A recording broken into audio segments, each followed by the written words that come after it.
ನಮಸ್ಕಾರ ಸ್ನೇಹಿತರೆ, ಪತ್ತೂಸ್ ವೆಜ್ ಕಿಚನ್ಗೆ ನಿಮ್ಮೆಲ್ಲರಿಗೂ ಆತ್ಮೀಯ ಸ್ವಾಗತ. ವೆಯ್ಟ್ ಲಾಸ್ ಮಾಡ್ತಾ ಇದ್ದೀರಾ? ಅದಕ್ಕೆ ಸ್ಯೂಟಬಲ್ ಆಗಿರೋ ಬ್ರೇಕ್ಫಾಸ್ಟ್ ಅಥವಾ ಡಿನ್ನರ್ ಅಥವಾ ಈವ್ನಿಂಗ್ ಸ್ನ್ಯಾಕ್ ಅಂತ ಹುಡುಕ್ತಾ ಇದ್ದೀರಾ? ಇಲ್ಲಿದೆ ನೋಡಿ, ನಮ್ಮ ಅಜ್ಜಿ ಕಾಲದಿಂದ ಮಾಡ್ತಾ ಬಂದಿರೋ ಕರ್ನಾಟಕದ ಅಡುಗೆ ಇದು.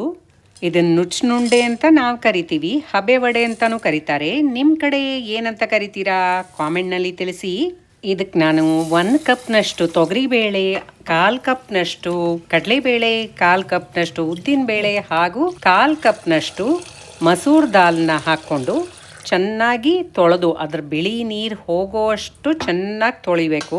ತೊಳೆದ್ಬಿಟ್ಟು ನಂತರ ಅದನ್ನು ಸುಮಾರು 4 ಗಂಟೆಗಳ ಕಾಲ, ಅಥವಾ ನೀವು ಬೆಳಗ್ಗೆ ತಿಂಡಿಗೆ ಮಾಡ್ಕೊಳ್ಳೋದಾದರೆ ರಾತ್ರಿನೇ ನೆನೆಸಿ ಬೆಳಗ್ಗೆ ಮಾಡ್ಕೋಬಹುದು.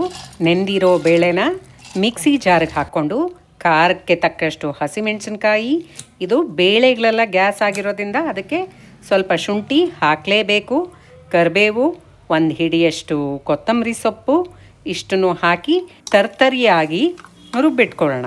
ಇದಕ್ಕೆ ರುಚಿಗೆ ತಕ್ಕಷ್ಟು ಉಪ್ಪು, ಸ್ವಲ್ಪ ಇಂಗು ಮತ್ತು 1 ಸ್ಪೂನಷ್ಟು ಜೀರಿಗೆನೂ ಹಾಕ್ಕೊಂಡು ನಂತರ ತೆಂಗಿನ ತುರಿ ಹಾಕ್ಕೊಳ್ಳಿ. ಇದರಿಂದ ನಿಮ್ಮ ಹಬೆ ವಡೆ ಸಾಫ್ಟಾಗೂ ಬರುತ್ತೆ, ಹಾಗೆ ತುಂಬ ರುಚಿಯಾಗುತ್ತೆ. ಮತ್ತಷ್ಟು ಈ ನುಚ್ಚುನುಂಡೆನ ಫ್ಲೇವರ್ಫುಲ್ಲಾಗಿ ಮಾಡೋದಕ್ಕೆ ಸೊಪ್ಸಿಗೆ ಸೊಪ್ಪು ಅಥವಾ ಸಬ್ಬಸಿಗೆ ಸೊಪ್ಪನ್ನ ಹಾಕ್ಕೊಂಡು ಮಿಕ್ಸ್ ಮಾಡ್ಕೊಳ್ತಾ ಇದ್ದೀನಿ. ಈರುಳ್ಳಿ ಬೇಕು ಅನ್ಸೋರು ಇದಕ್ಕೆ ಈರುಳ್ಳಿ ಸಹಿತ ಸೇರಿಸ್ಕೋಬಹುದು.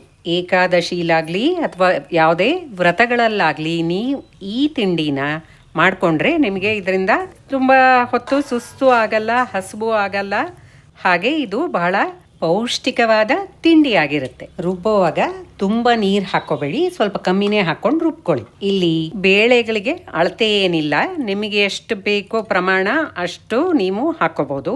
ಹಾಗೆ ಯಾವ ಬೇಳೆಗಳು ಬೇಕಾದರೂ ನಿಮ್ಗೆ ಇಷ್ಟವಾದ ಬೇಳೆ ಹಾಕೋಬಹುದು. ನಾನಿಲ್ಲಿ ಆದಷ್ಟು ಇದು ನ್ಯೂಟ್ರಿಷಿಯಸ್ ಆಗಿರಲಿ ಅನ್ನೋದಕ್ಕೋಸ್ಕರ 4 ಥರ ಬೇಳೆ ಹಾಕ್ಕೊಂಡಿದ್ದೀನಿ. ನೀವು 2 ಥರ ಬೇಳೆ ಹಾಕ್ಕೋಬೋದು ಅಥವಾ 3 ಥರ ಬೇಳೆ ಹಾಕ್ಕೋಬೋದು. ನಿಮಗೆ ಇಷ್ಟವಾದ ಬೇಳೆ ಇದರಲ್ಲಿ ಹಾಕ್ಕೋಬೋದು. ಉದ್ದಿನಬೇಳೆ ಹಾಗೂ ಮಸೂರ್ ದಾಲಲ್ಲಿ ಪ್ರೋಟೀನ್ ಜಾಸ್ತಿ ಇರೋದ್ರಿಂದ ನಾನು ಅದನ್ನು ಸೇರಿಸ್ಕೊಂಡಿದ್ದೀನಿ.